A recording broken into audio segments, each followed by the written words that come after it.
সুস্থ রাখার জন্য পর্যাপ্ত পরিমাণ পানি খাবেন, কিডনিটা সুস্থ রাখবেন। ব্যথার জায়গা যথেষ্ট ভাবে নাড়াচাড়া দিবেন।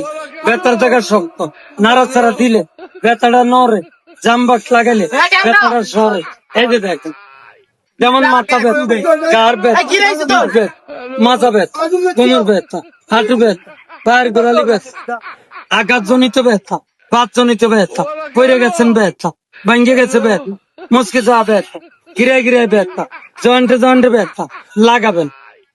10 বছর আগের ব্যথা, 5 বছর আগের ব্যথা, অনেক আগের পুরানো ব্যথা লাগাবেন। ব্যথার যন্ত্রণা সারা রাত ঘুমাইতে পারেন না, ওরে বাবা ওরে মা বলে চিৎকার করেন, করবেন না, লাগে ঘুমাবেন। ইনশাল্লাহ ব্যথা আপনার থাকবে না, ব্যথা হবে দূর। মনে আসবে আল্লাহ আল্লাহ সুর, ব্যথা গেল কত দূর। বলবেন দাম কত, পাবো কোথায়? দাম সামান্য। দোকানে যাবেন, মার্কেটে যাবেন, ফার্মেসিতে যাবেন, দাম নিবে একটা 60 টাকা। আমি 60 টাকা নিব না, 50 টাকা নিব না, 40 টাকা নিব না। এই যে দেখেন, শুধু গাড়িতে বেশি লাভ করি কম, সেল করি বেশি, তাই আমার কাছে পাচ্ছেন 60 টাকার দাম। এই যে দেখেন, 30 টাকা, 30 টাকা, 30 টাকা। দুইটা নিবেন, দুইটা নিলে একসাথে 50 টাকা, 50 টাকা। এই যে ব্যবহার করলে বুঝবেন।